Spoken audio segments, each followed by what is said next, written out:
എത്തിയത് എന്ന് നിങ്ങൾക്കറിയാം. ഇതും ശ്യാമമാധവത്തിൻ്റെ സ്വരൂപത്തോട് ബന്ധപ്പെട്ട ഒരു കൃതിയാണ്. പദ്യരൂപത്തിലുള്ള നോവൽ എന്നാണ് എനിക്ക് അതിനെ വിളിക്കാൻ തോന്നുന്നത്.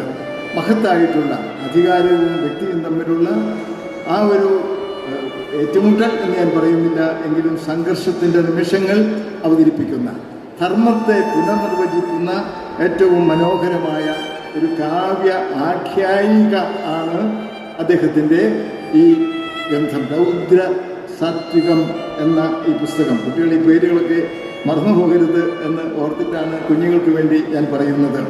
അങ്ങനെ കാവ്യരംഗത്ത് അദ്ദേഹത്തിൻ്റെ സ്വത്വം അടയാളപ്പെടുത്തുന്നതോടൊപ്പം തന്നെ ഏറ്റവും പ്രധാനപ്പെട്ടൊരു കാര്യം സിനിമാ രംഗത്ത്